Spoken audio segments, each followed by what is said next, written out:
Bueno, muy buenos días con todos. A nombre del Contralor General del Estado, el doctor Pablo Celi de la Torre, y de quienes integramos este equipo de que el día de hoy va a realizar la presentación sobre la prevención a la corrupción desde el rol de las entidades fiscalizadoras superiores en torno a la comercialización de la vida silvestre. Reciban un cordial saludo y muchas gracias por tener su presencia dentro de este espacio.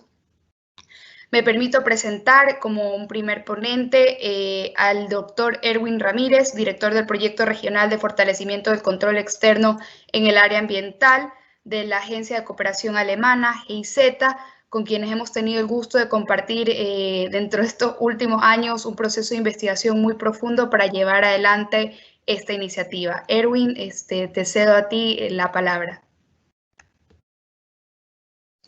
Muchas gracias por la presentación. Un cordial saludo desde Brasil y pues muy contentos por esta colaboración que tenemos con el grupo de trabajo especializado en la lucha contra la corrupción transnacional, a través también del gran equipo en la Contraloría de Ecuador. Existen más CFS en esta iniciativa y nuevamente saludo con mucho gusto a la doctora María Los Ángeles Barrenuevo, quien ha hecho este trabajo en alianza con la cooperación alemana. Me gustaría simplemente hacer una breve exposición, una presentación muy rápida sobre el trabajo que tenemos desarrollado con ustedes en una fecha relevante, el Día Mundial de la Vida Silvestre, una conmemoración muy especial. Y si me permiten aquí, destacaría yo el trabajo fuerte, sólido que se tiene con las entidades de fiscalización superior y un poco de explicación del trabajo de la cooperación alemana por medio de la GIZ.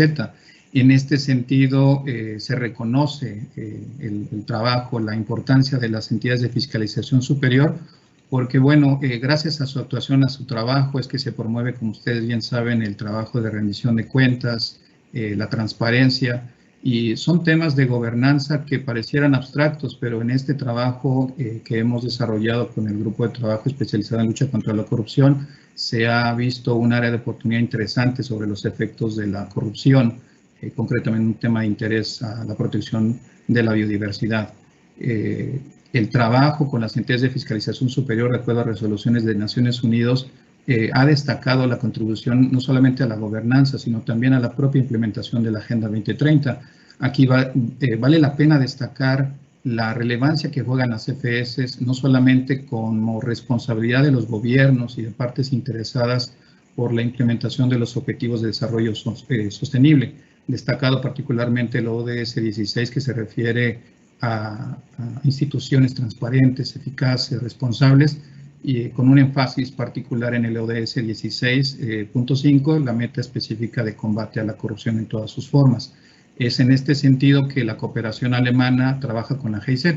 Nosotros estamos en una empresa que brinda servicios, apoyo al gobierno alemán justamente para la implementación de la cooperación internacional, también para el trabajo en el ámbito educativo, una empresa federal de utilidad pública, y bueno, el gran trabajo que se lleva a cabo gracias a más de 22,000 funcionarios, más de 120 países, justamente va en una línea de fortalecer la sostenibilidad, la responsabilidad social, el equilibrio ecológico, la eficiencia económica.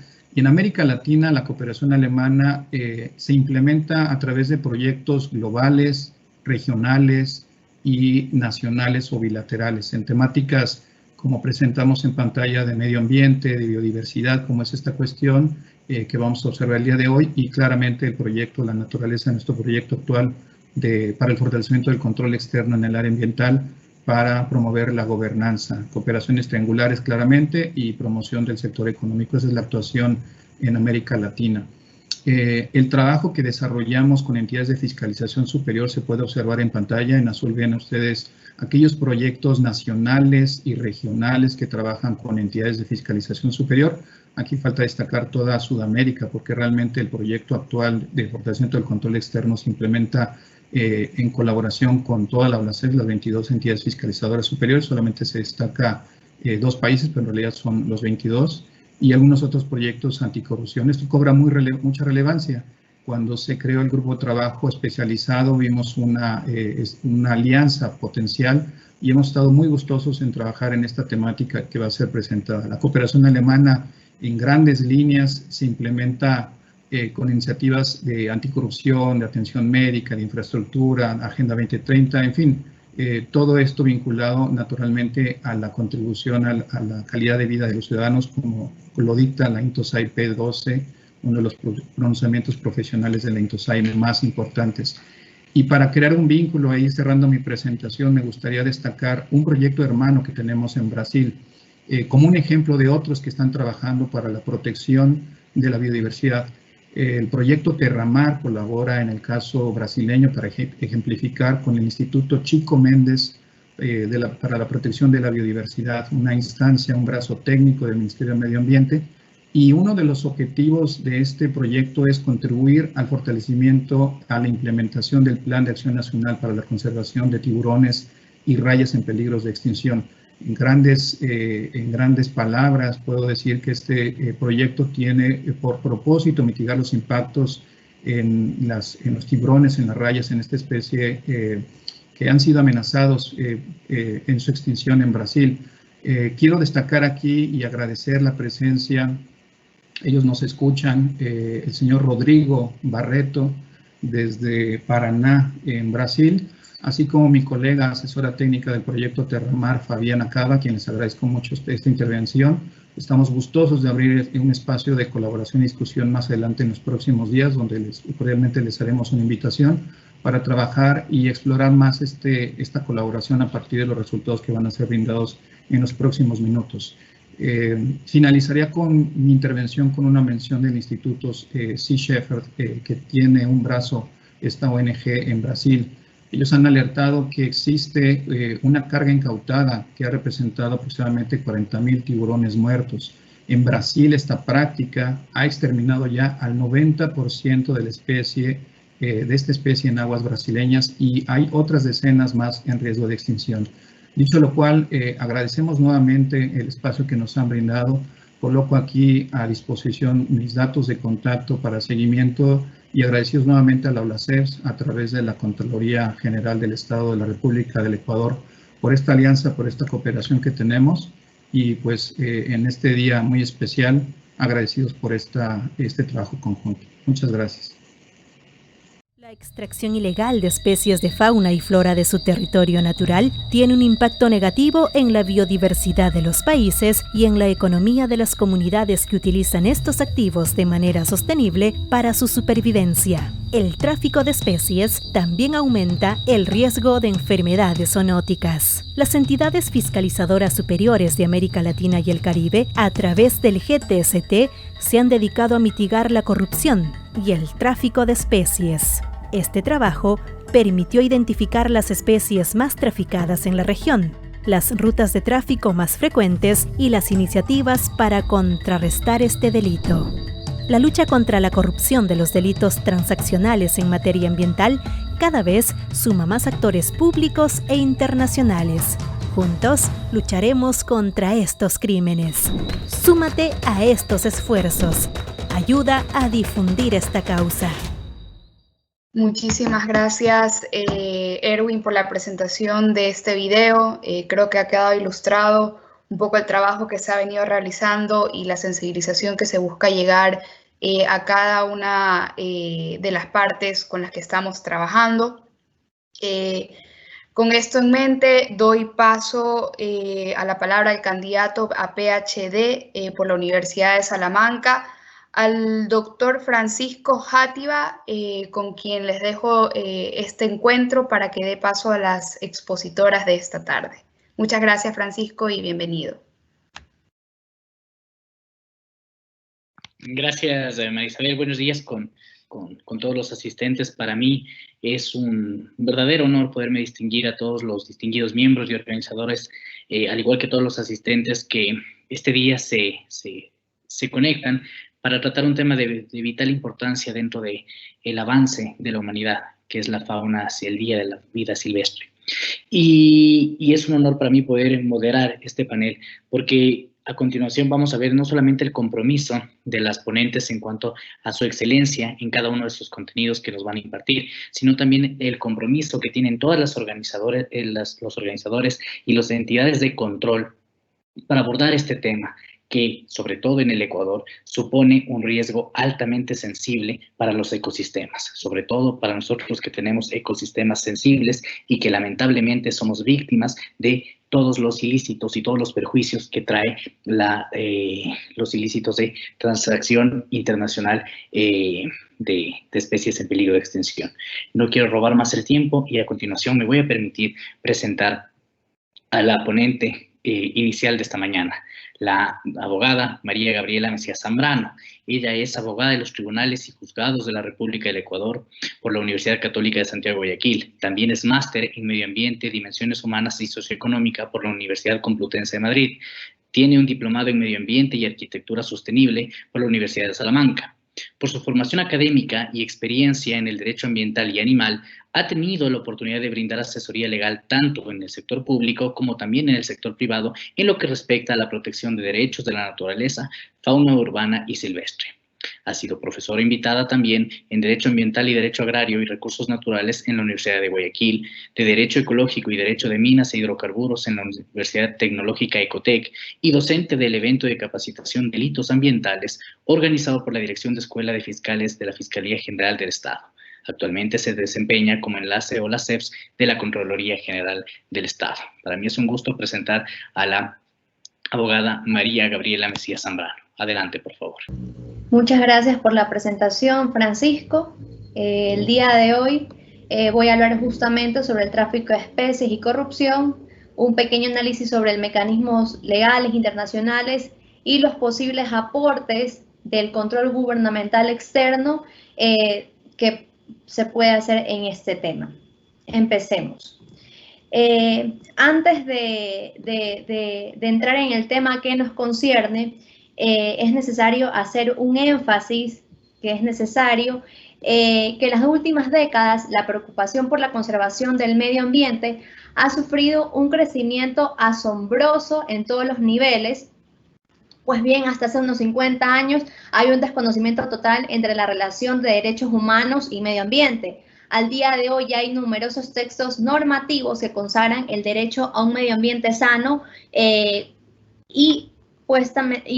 por supuesto porque es un bien universal cuya protección es de vital importancia para la humanidad. Bueno, continuando con este reconocimiento que se ha dado a los derechos ambientales a lo largo de los años, tenemos efectivamente que ha habido un proceso lento que inició con la Declaración de Estocolmo en el año 70, más adelante se suscribe la Declaración de Río de 1992 y la Declaración de Johannesburgo del 2002. El último acuerdo es el Acuerdo de París del 2015, uno de los últimos acuerdos que representa la unión de voluntades de la mayoría de los países del mundo acerca de la importancia de proteger y conservar del medio ambiente. Encontrándome en esta línea, en la actualidad nos encontramos con una de las actividades contra el medio ambiente que está creciendo de manera rápida y constituye una amenaza para el medio, para ingresos procedentes de recursos naturales, la seguridad de los estados y el desarrollo sostenible. A esta actividad a la que me refiero es el tráfico ilícito de especies, tanto de fauna como de flora. Según una investigación de la Interpol realizada con el Programa de Naciones Unidas para el Medio Ambiente, se establece que el comercio ilícito de flora y fauna ya no es un problema emergente, sino que ya es algo que ha llegado a escalas internacionales, tanto así que este comercio ilegal de fauna y flora asciende a un valor comprendido entre 7.000 y 23.000 millones de dólares anuales. Este comercio afecta a todo tipo de especies, reptiles, anfibios, peces, mamíferos, etcétera. Atañe tanto a especímenes vivos, a especímenes muertos, como a productos derivados que se utilizan para distintos fines, ya sean farmacéuticos, alimentarios, de medicinas tradicionales o también como mascotas. ¿Por qué da lugar el comercio de fauna y flora silvestre? Da lugar porque se da al margen de la gestión y regulación oficial de los gobiernos, por lo que representa una importante amenaza económica, ambiental y de seguridad, y que ha recibido relativamente poca atención hasta este momento. Adicionalmente, es preciso especificar que el delito contra la vida silvestre y los bosques frecuentemente comprende una gama de otros delitos asociados que son utilizados para facilitar el delito principal, que son cometidos con posterioridad al mismo. Estos incluyen, por ejemplo, la falsificación de documentos, la omisión de hechos materiales con la intención de engañar, el lavado de activos, la corrupción y el soborno, la evasión fiscal. Teniendo en cuenta esto, que esta actividad existe una ínfima relación con la corrupción, la misma puede ocurrir de manera previa a la operación, por ejemplo, en relación con la emisión de permisos, certificados, cupos o licencias. También se puede dar corrupción durante la operación con el control de la actividad cuando hacen caso omiso a lo que está sucediendo. Y después de la operación en relación con la emisión de permisos o licencias para la exportación o comercialización de los productos. Entonces nos damos cuenta que la corrupción puede incluir a guardias de vida silvestre y funcionarios forestales de categorías bajas que aceptan este tipo de sobornos, como también puede alcanzar a los más altos niveles de funcionarios gubernamentales que están involucrados en decisiones políticas y en la legislación de sectores de vida silvestre. Un factor que alienta aún más la conducta de corrupción dentro de esta actividad ilícita es el hecho de ser descubiertos es con frecuencia bajo. También porque la mayoría de estos delitos se cometen lejos de la vista del público. Se dan en situaciones en regiones remotas, en zonas lejanas, donde el seguimiento y el escrutinio de los medios son escasos. Otro factor generador es la ausencia de sanciones disuasorias eficaces. Se ha observado que las sanciones son por lo común mínimas comparadas con los beneficios potenciales que tiene evidentemente esta actividad. Además, la falta de transparencia en la administración pública ambiental, incluidos, por ejemplo, encargados de la aplicación efectiva de la ley. Hay estructuras poco claras sobre rendición de cuentas, hay muy poca falta de divulgación pública sobre documentos claves que conducen al florecimiento de las prácticas de corrupción dentro de estos delitos. Entonces, si bien muchos delitos tipifican la corrupción, no son disuasorios por lo que expliqué. Las disposiciones para que se apliquen de manera efectiva son mínimas, los procesos judiciales tardan mucho, las sanciones son leves. En virtud de esta problemática, a lo largo de los últimos 40 años, como lo mencioné, se han emitido gran cantidad de tratados, acuerdos, declaraciones y documentos normativos que buscan proteger el ambiente, los recursos naturales, los hábitats, la fauna, flora silvestres en todo el mundo. Si bien ninguna de estas iniciativas específicamente apunta a prevenir o reprimir los delitos contra la vida silvestre, sí hay muchos tratados internacionales que proveen los marcos que directamente o indirectamente van a regular o controlar y limitar el comercio internacional de fauna y flora silvestre y que penalizan las actividades ilícitas. Entre los convenios internacionales nos encontramos con la Convención sobre el Comercio Internacional de Especies Amenazadas de Fauna y Flora Silvestre, también conocida como la CITES, que se ha convertido en el instrumento internacional principal para controlar y regular el comercio internacional de especies protegidas y reprimir operaciones ilícitas que afecten la fauna y flora silvestre. En resumen, la finalidad de las CITES es proteger las especies amenazadas a través de creación de un sistema de control que se aplica a todo tipo de comercio y transacción de estas especies. Por ello, la convención tiene 3 apéndices o listas de especies por los cuales se establecen los mecanismos de control y de información aplicable a cada uno de ellos. Por ejemplo, en el apéndice 1 se incluye a todas las especies amenazadas de extinción y respecto de las cuales el intercambio comercial no es apropiado ni sostenible. Cualquier comercio de estas especies va a necesitar permisos previos, tanto del país importador como del país exportador. En el apéndice 2, por ejemplo, incluye ya a especies no necesariamente en peligro de extinción, pero que pueden convertirse en amenazadas si el comercio de estas especies no es regulado efectivamente. Entonces, en el apéndice 2 se dice que se requiere un permiso de exportación para cualquier comercio de especies del apéndice 2. En este caso, el país de origen de la especie es el que emite el permiso de exportación. Y finalmente, en el apéndice 3 incluye aquellas especies que el Estado parte ha decidido colocarlas como objeto de regulación y que requiere obviamente la cooperación de las demás Estados partes. En este caso, el Estado parte que incluye a la especie en el apéndice 3 deberá emitir un permiso de exportación. Entonces la CITES nos damos cuenta que es un instrumento internacional que trata efectivamente el control del comercio ilegal de fauna y flora silvestre, y es el único convenio en el cual se establece que las partes pueden colocar sanciones para algunos aspectos del comercio ilícito de estas especies. Otro de los convenios en los cuales se podría hablar que puede ser utilizado para reducir el delito contra la vida silvestre es el convenio sobre la biodiversidad biológica. Este convenio apunta principalmente a la protección del hábitat, alentando el equilibrio entre la necesidad de desarrollo económico y la protección de la biodiversidad, especialmente con el establecimiento de reservas naturales. El énfasis principal de este convenio está puesto en el desarrollo sostenible, la utilización de los recursos naturales, que incluyen flora, fauna, y reconoce la interacción entre hábitats y poblaciones humanas. Otro convenio también que está vinculado a la protección de la fauna silvestre es la Convención sobre la Protección del Patrimonio Mundial, Cultural y Natural. Esta convención tiene como finalidad proteger los sitios naturales designados por los Estados partes de la destrucción, la invasión humana y la explotación. ¿Qué busca esta convención? Busca establecer un sistema eficaz de protección colectiva del patrimonio natural, de valor universal, obviamente, para toda la humanidad. En la medida que las diferentes formas de delito contra la vida silvestre y los bosques están conectadas con prácticas corruptas, también nos encontramos con otra convención que puede ser utilizada o puede proveer una importante base jurídica para combatir este delito. ¿Cuál es? Es la Convención de las Naciones Unidas contra la Corrupción.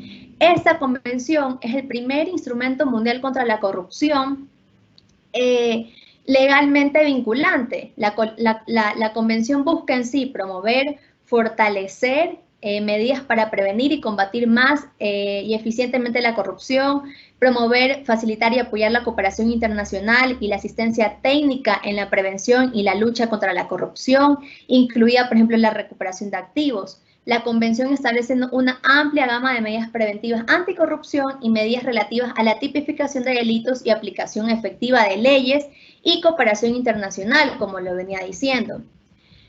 Finalmente, tenemos la Convención de las Naciones Unidas contra la Delincuencia Organizada Transnacional, que se ha convertido en una herramienta importante y casi universal para prevenir y combatir la delincuencia, incluida el comercio ilícito de fauna y flora silvestres y sus partes. La convención alienta a las partes a adoptar medidas contra la delincuencia organizada, transnacional, que incluye la tipificación de delitos penales en el ámbito nacional, y por ende, dado que los delitos de vida silvestre tienen colaboración de entidades transnacionales organizadas, es que se vuelve importante la aplicación de esta convención para proteger o dar respuesta jurídica a aspectos transfronterizos de los delitos contra la vida silvestre y los bosques.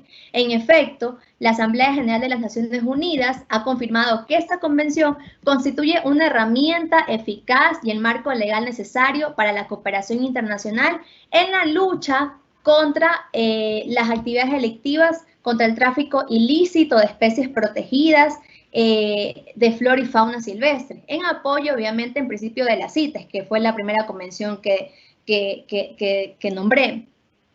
Finalmente, también la Asamblea General de las Naciones Unidas ha adoptado ciertas resoluciones referentes al tráfico de fauna y flora silvestre. Por ejemplo, la resolución 68-193 destaca que son necesarias tomar medidas que impulsen la eliminación de la corrupción y desarticulación de redes ilícitas que impulsen y permitan el tráfico de fauna y flora silvestres. Asimismo, la resolución 69-314 de la Asamblea General de las Naciones Unidas reconoce el marco legal que ofrece la CITES y su importante función, además de la importancia de otras convenciones internacionales como la Convención de Lucha Anticorrupción, contra la Corrupción, la Convención evidentemente de las Naciones Unidas contra el Delito Transnacional y Organizado, así como la importancia del Consorcio Internacional para combatir los delitos contra la vida silvestre, que tiene un programa estratégico y comprende un conjunto de prioridades y actividades concretas encaminadas a reducir la caza furtiva, el tráfico de fauna y flora silvestre, productos forestales, entre otros. Entonces, ante esta problemática de la actividad ilícita, de tráfico ilícito, de flora y fauna, ante la normativa que hay, por lo general se espera que para la aplicación efectiva de las leyes sobre la vida silvestre, los bosques, existe un servicio de fiscalías que funcione bien y eficazmente, un poder judicial independiente, tanto para ser responsables de sus actos a los delincuentes como para proteger también los derechos de diversos actores. Sin embargo, tenemos que tener en cuenta que las entidades fiscalizadoras superiores también pueden convertirse en actores claves dentro de esta problemática. Por ejemplo, en la mejora de los procesos de control y prevención de la corrupción de los agentes públicos a fin de que se desincentive el tráfico ilícito de especies silvestres y todo relacionado a este delito. Labor que se vuelve un poco más notable considerando que los recursos derivados de la flora y fauna locales son considerados activos ambientales del Estado, por ende recursos públicos. La relevancia también del involucramiento de las entidades fiscalizadoras está relacionado aún más al compromiso adquirido por las mismas de coadyuvar al monitoreo de los avances en cuanto al cumplimiento de los objetivos de la Agenda 2030 de cada país. Por ello, es posible afirmar que el tema de tráfico de especies representa un área en la que el control externo gubernamental está llamado a desempeñar un rol activo, dado su considerable impacto negativo en cuanto a la conservación del medio ambiente. La forma en que los órganos de control podrían materializar esta ayuda es el cuestionamiento que surge referente a este tema. Por ejemplo, en los países en que la práctica de auditoría forense se dé, esté permitida, tengan la competencia, se permitiría, por ejemplo, hacer investigaciones orientadas a determinar la existencia de acciones irregulares encaminadas a la comisión de fraudes para llevar a cabo el comercio ilegal de especies. Por otro lado, también la conducción de auditorías de desempeño permitiría detectar si existen desviaciones o fallas en el comportamiento previsto o deber ser de los entes públicos que desempeñen funciones específicas vinculadas con los distintos procesos en el control del tráfico de especies. En este punto es necesario mencionar que el Grupo de Trabajo sobre Auditoría Ambiental de la INTOSAI divulgó un documento guía para auditorías de la biodiversidad, en la que se señala que los auditores deben averiguar, por ejemplo, en la entidad responsable de las relaciones internacionales, si el país ha firmado un acuerdo regional relacionado con biodiversidad. En este caso, en este punto, en el tema que estamos hablando, por ejemplo, si el país ha firmado o suscrito la CITES. Con respecto al comercio de especies en peligro, específicamente la guía nos establece que si el país ha firmado la CITES, se debe determinar si existe legislación y reglamentos específicos para cumplir los compromisos de las CITES. Si existe esta legislación, este programa específico, es probable que haya un programa sobre este tema. Hay algunos programas que ayudan a revertir la disminución de una especie o peligro amenazada. También los gobiernos pueden implementar programas para reintroducir especies, animales, vegetales amenazados en sus hábitats naturales. Entonces, los auditores tienen que enfocar su trabajo a la investigación de estos programas, revisar la implementación de las CITES en el país de origen como tal. ¿Cuáles van a ser en cierto punto las entidades auditadas? La guía de este grupo de biodiversidad nos establece que por lo general van a ser los departamentos de medio ambiente o también, en caso de que el país efectivamente es signatario de las CITES, se involucra a los departamentos o ministerios encargados de inspecciones transfronterizas o aduaneras.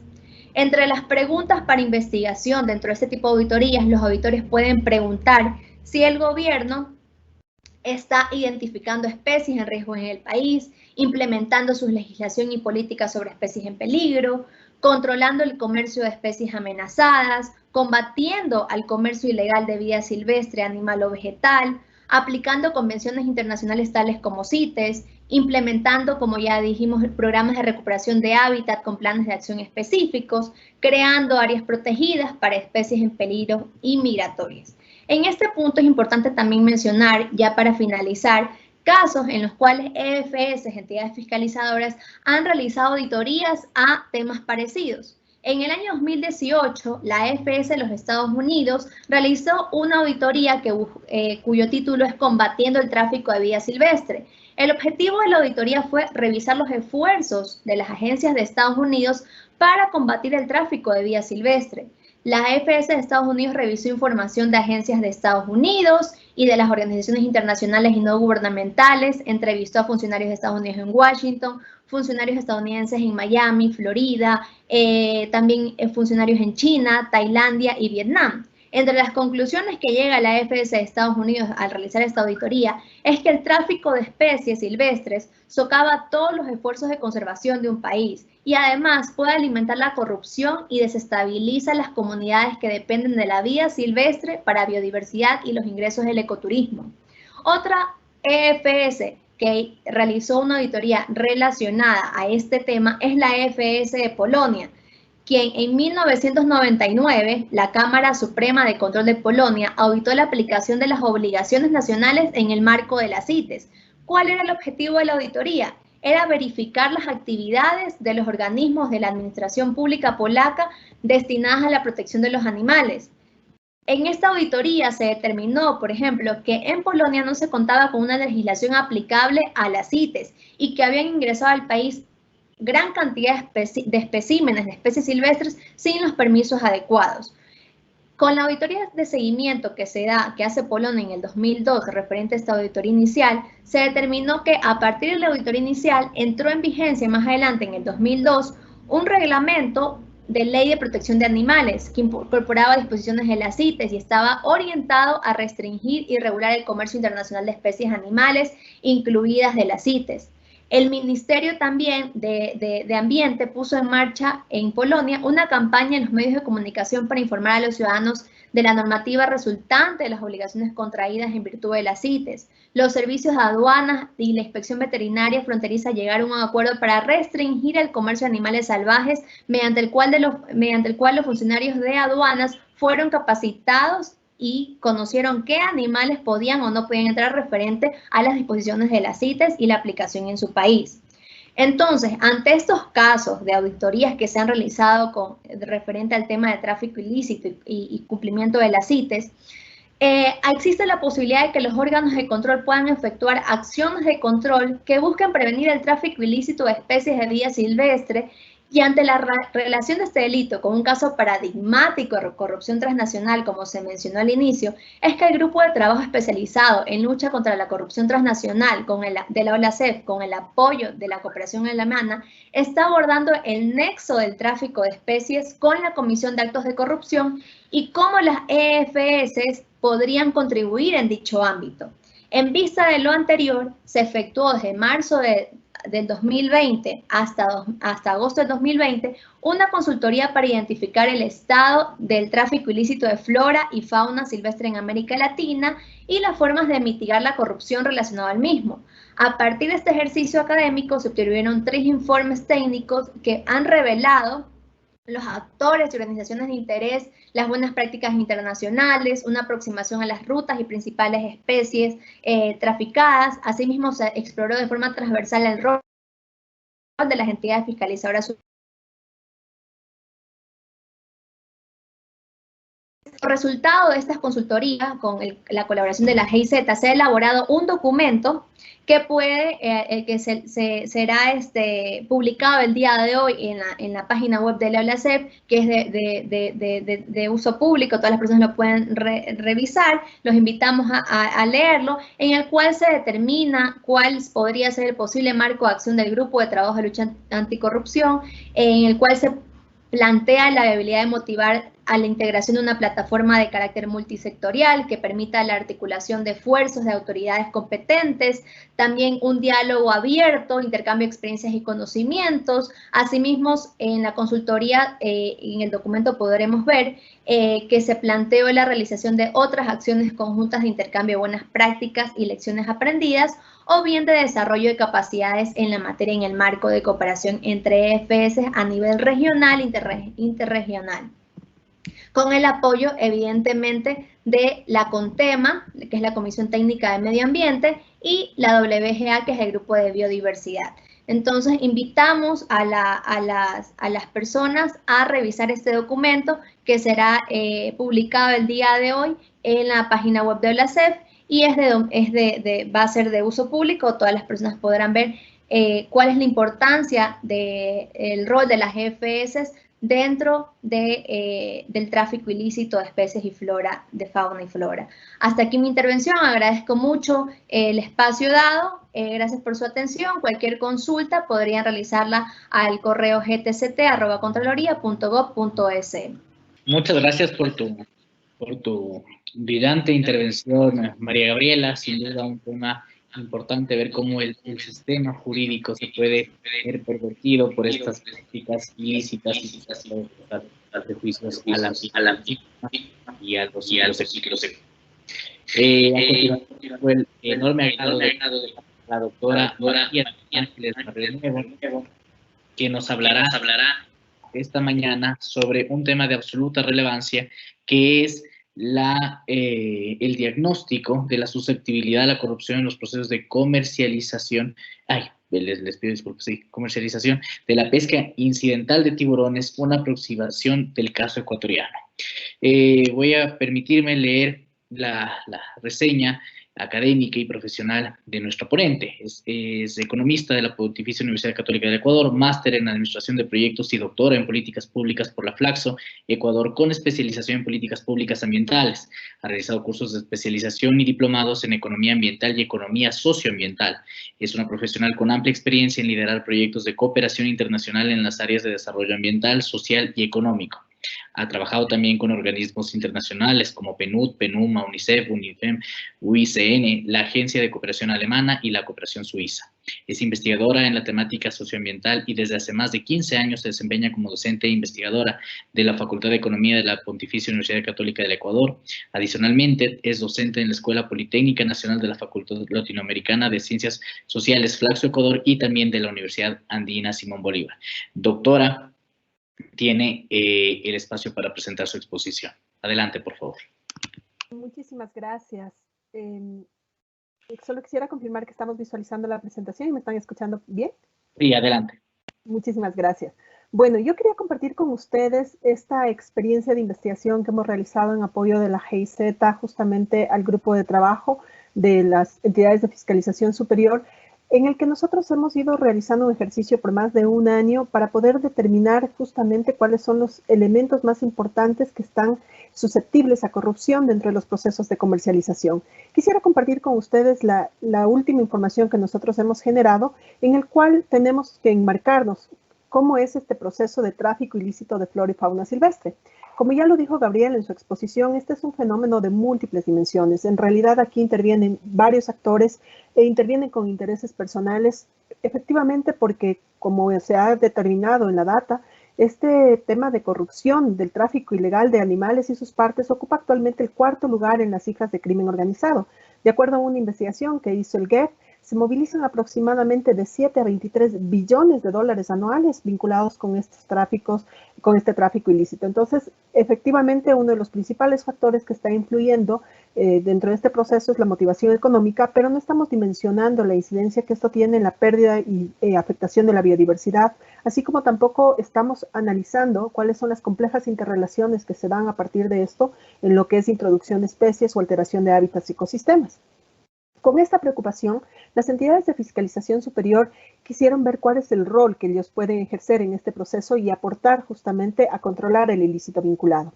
Yo quisiera simplemente recordar un poco cómo se han clasificado a los países cuando hablamos del tráfico ilícito, y tenemos países que son los países de origen, que es decir, de donde salen las especies, los países de tránsito, que son aquellos en los cuales se generan estos vínculos y coordinaciones para poder enviar justamente a los países consumidores, tomando en cuenta un elemento súper importante dentro de todo este proceso, que efectivamente se aprovechan de los países que tienen controles institucionales débiles o sistemas judiciales que de alguna manera no están penalizando adecuadamente para realizar este ilícito. Y esto es lo que ha generado que muchas veces este ilícito se lo vincule con otros. Es decir, cuando hay tráfico de especies, también hay tráfico de armas, tráfico de drogas, y eso se genera un problema mucho más complejo porque se encubre dentro de todos estos procesos de tráfico y de corrupción vinculado con ello.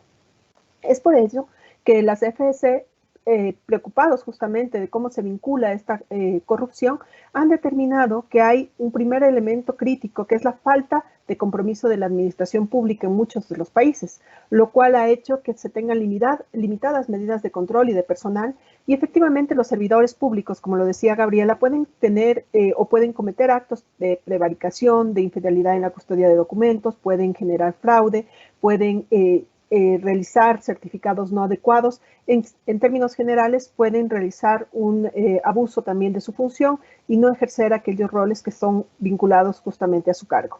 Adicionalmente, en algunos países se observa que no hay un sistema meritocrático para la selección de personal, con lo cual funcionarios que no tienen las capacidades o para cumplir las funciones adecuadas están ubicados en ciertos cargos, y se puede justamente emplear estos nudos, diría yo, dentro de toda la estructura organizacional para poder incitar y motivar los actos ilícitos.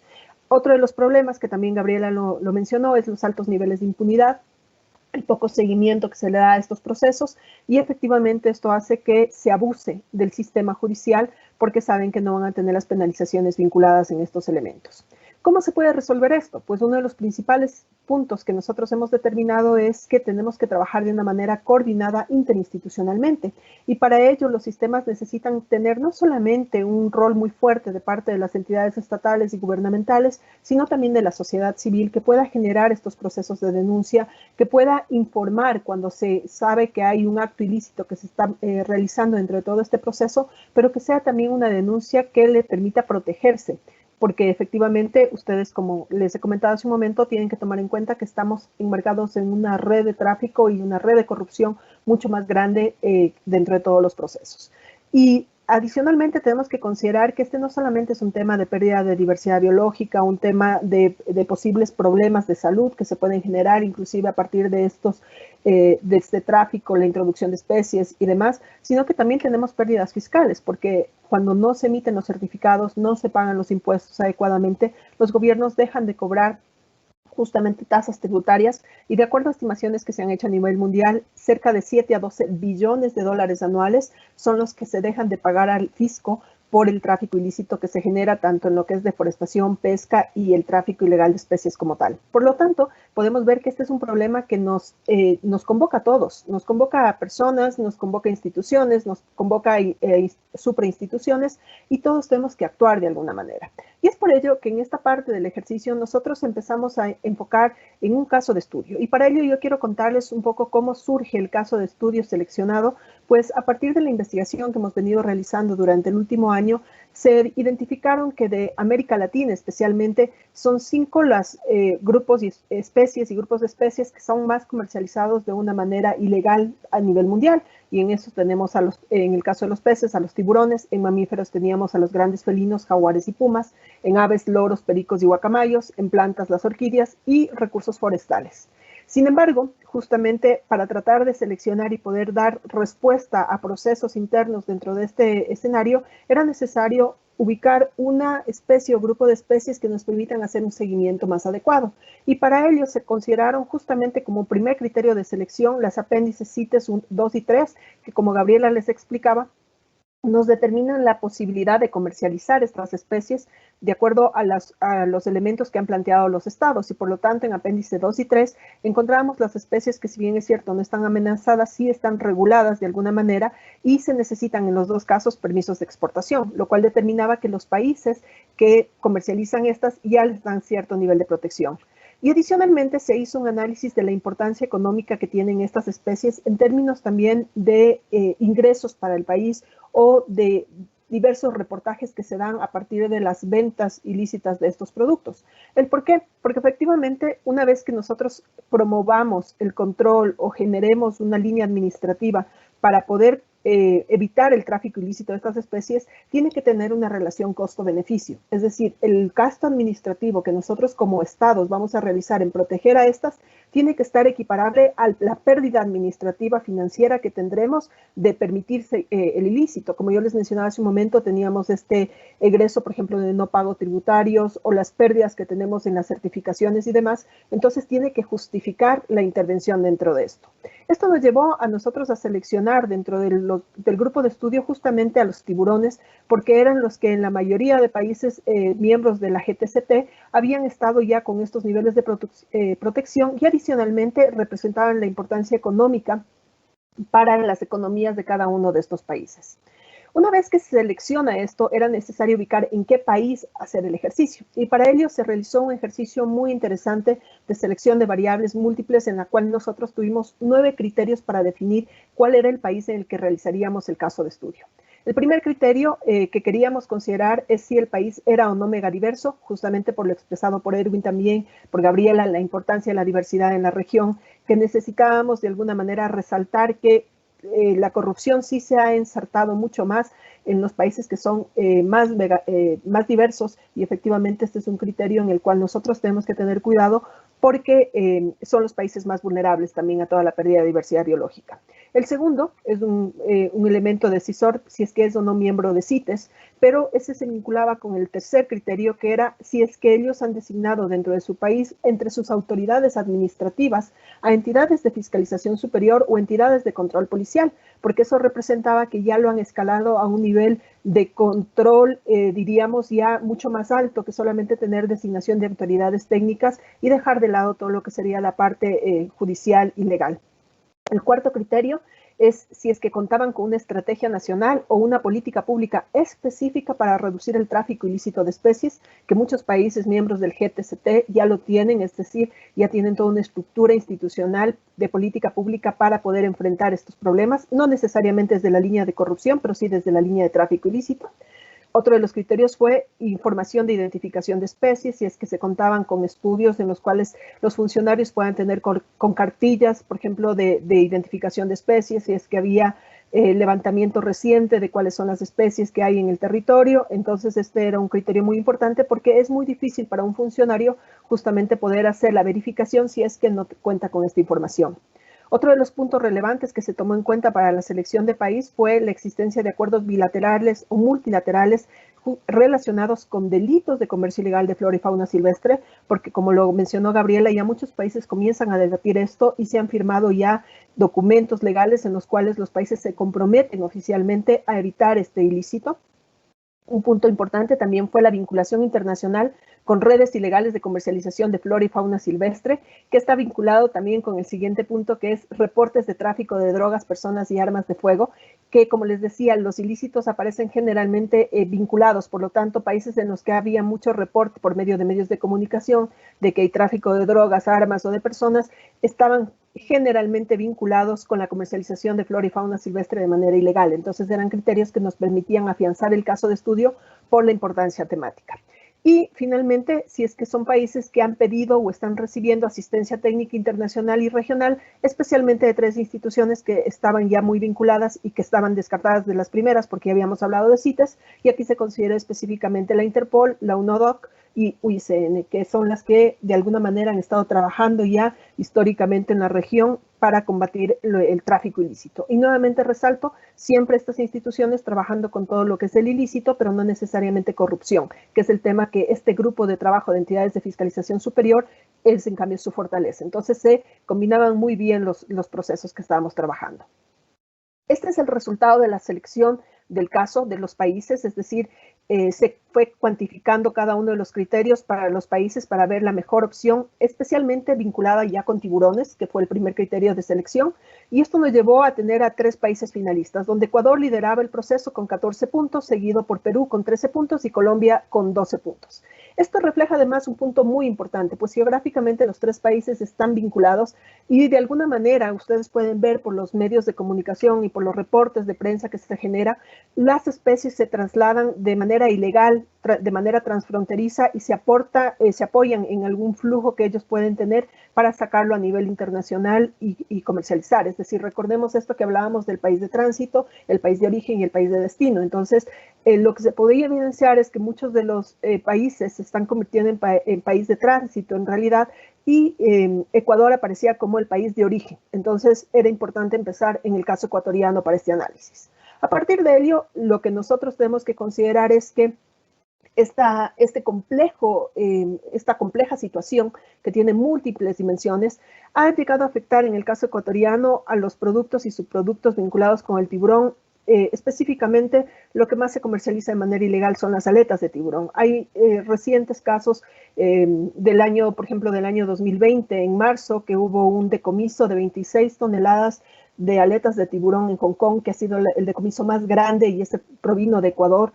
Entonces, las noticias y la información reciente con respecto a este tipo de tráfico se ha hecho muy frecuente en el país, y esto nos permitió determinar justamente la riqueza de la información que había para considerarlo como un primer caso de estudio. A partir de eso, lo que nosotros quisimos establecer es no enfocarnos en el ilícito como tal, porque, como les digo, otras instituciones están trabajando en eso, y en realidad el acto ilícito es ya un poco complejo para una entidad de fiscalización superior vincularse como trabajo. Y entonces lo que nos interesaba a nosotros es saber, dentro del proceso legal de exportación, en dónde se pueden dar los procesos de corrupción que permiten o abren la puerta para que se cometa este ilícito. Entonces, en esos puntos sí pueden actuar las entidades de fiscalización superior, porque hay un debido proceso, hay una institución vinculada, y si se está violentando de alguna manera o no se está ejerciendo adecuadamente, pues ahí las entidades de fiscalización superior tienen un rol muy importante que ejecutar. Veamos aquí cómo fue realizado el ejercicio para que ustedes visualicen un poco este proceso. Cada uno de los elementos o del proceso general de exportación del tráfico ilícito, en este caso ya tráfico lícito, en el proceso legal de exportación, fue dividido en subprocesos. Entonces aquí quiero presentarles el primer subproceso, que es justamente cuando una persona que esté interesada en realizar la actividad de extracción, es decir, de realizar la pesca, tiene que solicitar un permiso. Y a pesar de que esto puede parecer algo muy básico, es un proceso en el que sí se puede generar ya de por sí un ilícito y un proceso de corrupción en realidad. Porque no sé si ustedes han seguido a lo largo de los medios de comunicación, cuando hay un decomiso, a quien se le registra automáticamente es al representante legal o a la persona que tiene el RUC de la empresa. Sin embargo, lo que sucede en este caso cuando nosotros pedimos los permisos para realizar la actividad pesquera es que se pueden utilizar a terceros para ponerlos como representantes legales de estas empresas, y cuando hay un decomiso o cuando se encuentra un acto ilícito, es esta persona que muchas veces ni siquiera tiene el beneficio de todo el proceso la que va a la cárcel, ¿no? Y entonces aquí el primer elemento que nosotros llamamos la atención es que se necesita realmente tener un buen conocimiento de la persona que saca este permiso a través de su RUC, ya sea como una persona natural o como una persona jurídica, porque efectivamente necesitamos constatar que esta persona corresponde a la que va a realizar el negocio posteriormente. De lo contrario, legalmente, ¿cómo establecemos responsabilidades adecuadas posteriormente? Entonces, el utilizar a un tercero, el nombrar a una persona sin el rango, pero le ponemos el rol de gerente de operaciones de una empresa, hace que en los momentos legales no podamos después nosotros intervenir adecuadamente. Este es solamente como el primer proceso, que sería el permiso de funcionamiento. Pero imagínense que si ya desde este punto nosotros partimos con un nudo crítico de corrupción en el cual el RUC no se ha solicitado adecuadamente, se convierte en un punto crucial para el funcionamiento de estos procesos. Y por eso yo quiero presentarles otro subproceso. Este es el subproceso 3, en el cual nosotros le denominamos a este el de las embarcaciones industriales. ¿Qué es lo que sucede cuando hay el reporte de pesca incidental de tiburones, tanto industrial como artesanal? Este es uno de los nodos críticos más interesantes. Ustedes pueden ver aquí el subproceso generado. Por espacio me tocó incluirlo en la parte superior también la continuación, pero pueden identificar con los círculos rojos en donde hay la mayor posibilidad de corrupción dentro de todo este subproceso. Y se han identificado especialmente 3 nodos críticos. El primer nodo crítico, que es el reporte de la pesca disfrazada. La mayoría de países no permite, por ejemplo, la pesca dirigida de tiburones. En el caso del Ecuador se permite la pesca incidental, y siempre y cuando esta pesca llegue a puerto y se pueda registrar con el tiburón completo para poder determinar a qué especie corresponde. Sin embargo, el reporte de pesca incidental puede ser un primer nodo crítico, porque se pueden justamente informar que ha sido una pesca incidental cuando no lo es. Y esto se acompaña de controles blandos de parte de las entidades responsables, que tienen que verificar si fue o no pesca incidental, y se deja pasar dentro de todo este proceso. ¿Quiénes están vinculados en este aspecto? Especialmente, por ejemplo, los inspectores del Ministerio de Producción y Comercio Exterior, Inversión y Pesca, que son los que deben determinar si se trata de una pesca incidental o fortuita. Otro de los elementos es que no se ha desarrollado todavía una normativa secundaria que establezca los criterios para cualificar y cuantificar el carácter incidental de las capturas. Entonces, si es que llega un informe donde el pescador llega a puerto y lo establece como pesca incidental, los inspectores son ahí el primer filtro para poder frenar o no esta comercialización. Eso bajo el supuesto, y aquí vale la pena mencionar, que en realidad el producto llegó a puerto, ¿no? Porque puede también darse el caso en que tengan botes simplemente de tránsito y en los cuales tienen botes fuera de nuestro territorio marítimo, lo trasladan y ni siquiera ingresa a puerto. Y por eso es que después también tenemos el problema que las estadísticas no coinciden. ¿Qué pasa cuando se realiza también el desembarque de la pesca? En el proceso de desembarque de la pesca necesitamos registrar, y este registro tiene que estar adecuado en términos del peso físico, el número de individuos de las capturas que se desembarcan. Y yo quiero que ustedes dimensionen también un poco cuánto es el nivel de desembarque diario. Entonces, imagínense que aproximadamente nosotros tenemos 600 embarcaciones industriales y 17.600 embarcaciones artesanales. Y tenemos 215 inspectores en los muelles autorizados. Por lo tanto, es muy complejo para estas personas poder estar inspeccionando todos los elementos. Con un punto adicional dentro de esto es que la veracidad muchas veces del registro tiene que ser aleatoriamente verificada y por lo tanto en algunos casos dependemos de cómo el dueño de la embarcación, el pescador, genera el registro. Y de acuerdo a eso se realiza. Por lo tanto, si es que esta persona informa que es una pesca incidental e informa además que es de una especie de tiburón que es permitida de comercialización, se da paso y se avanza al siguiente punto.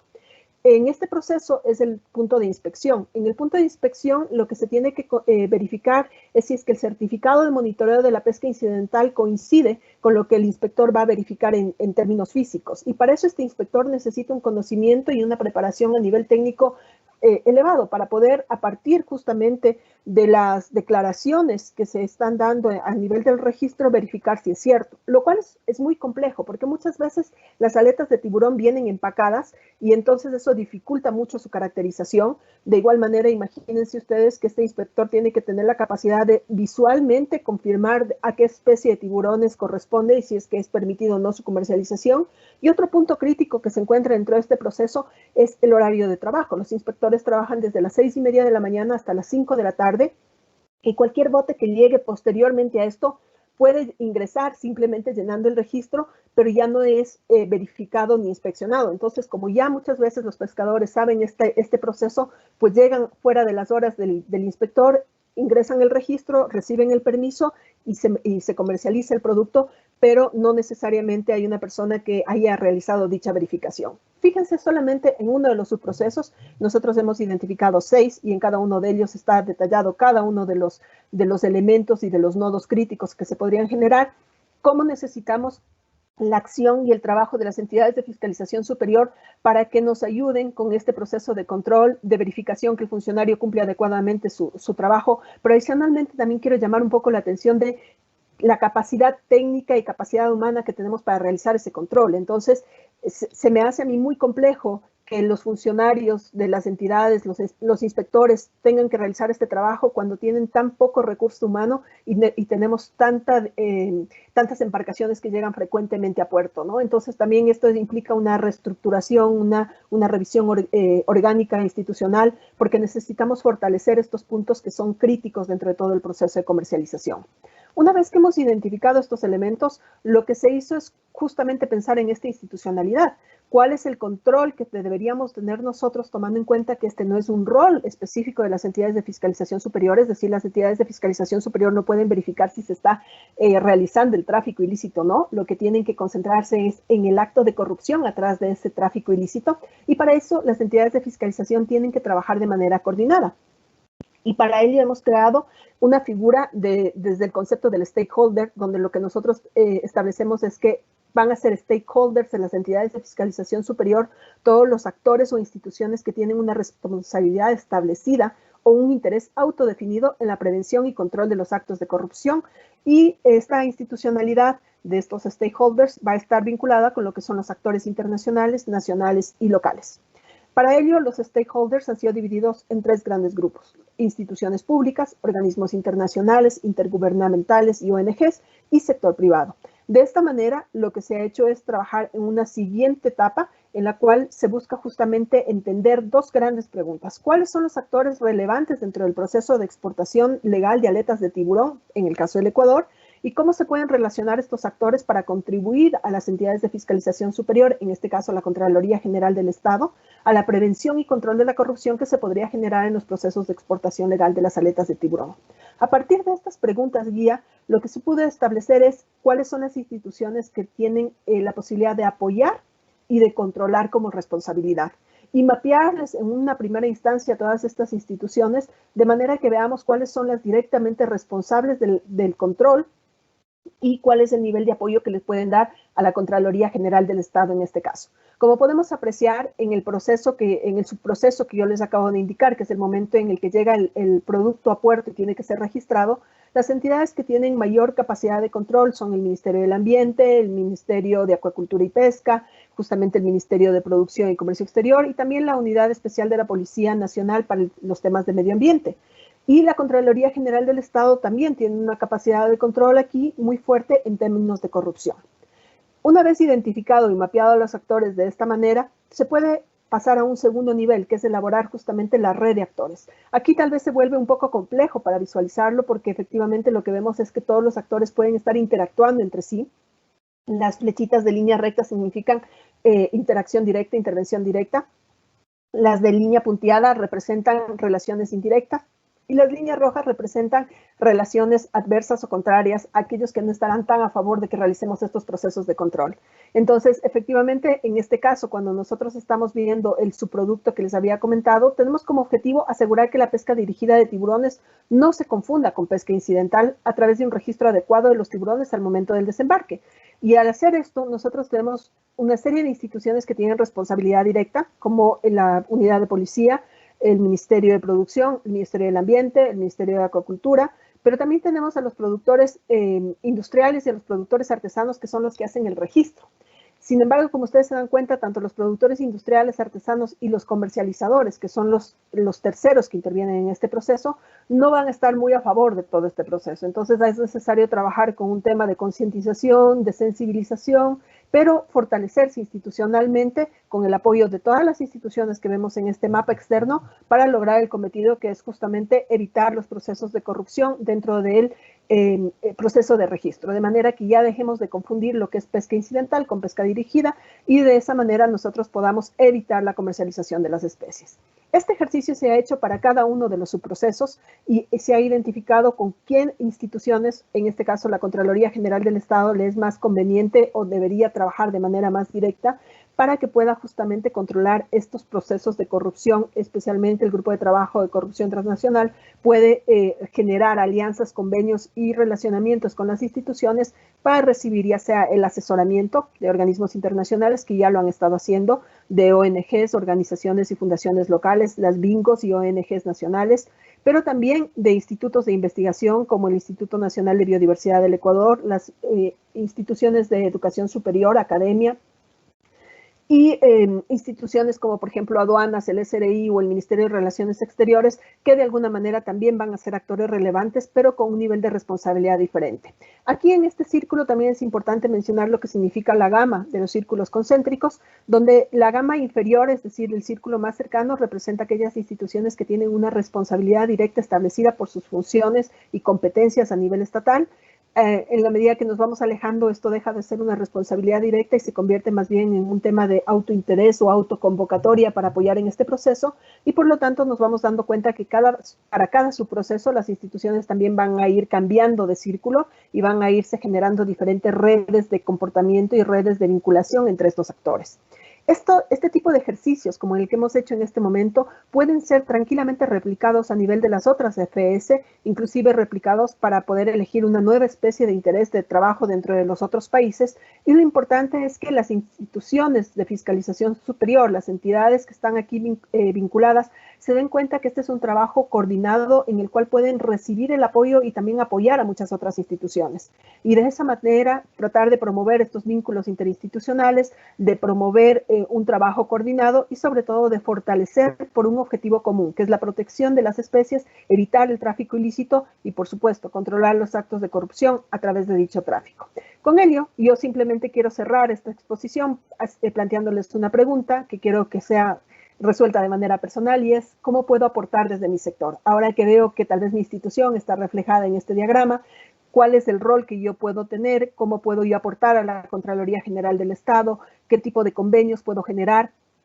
¿Cómo puedo trabajar también con otras entidades de fiscalización superior para hacer un trabajo coordinado, como Erwin nos contaba en la mañana? ¿Cuál es el ejercicio que se está realizando a nivel de países latinoamericanos? Porque este es un proceso muy complejo, los actos de corrupción son muy profundos y no podemos trabajarlos de manera aislada. Muchísimas gracias. No nos queda más que agradecer. Vamos a pasar a la ronda de preguntas, pero no sin antes destacar la participación de cada una de nuestras ponentes. Una felicitación de parte de todos los organismos e instituciones que han participado como organizadores y colaboradores de este evento. Tenemos muchos comentarios en nuestra bandeja de las excelentes y destacadas ponencias de cada una de ustedes, así que transmito este mensaje hacia ustedes. A continuación, vamos a pasar en honor al tiempo a las preguntas, no sin antes señalar que vamos a dar paso a una pregunta a cada una de las ponentes. Les pedimos a cada una de ellas que traten de contestarla de la manera más breve posible. Sin embargo, el resto de preguntas serán atendidas y colgadas en la página institucional de OLACEPS, donde podrán visualizar la pregunta y la respuesta del caso. ¿Okay? Entonces vamos a pasar con una pregunta para Gabriela. La pregunta es la siguiente. ¿Existe alguna obligatoriedad por parte de la OLACEPS para que las contralorías o también las cortes de cuentas desarrollen acciones para combatir la corrupción en sus áreas, o más bien se deja abierto este tema? Y esto se relaciona también, la pregunta engloba también si es que existe algún convenio internacional para que los países que forman parte, es decir, las EFS, puedan aplicar las leyes de protección y penalización sobre los ilícitos. Adelante, Gabriela.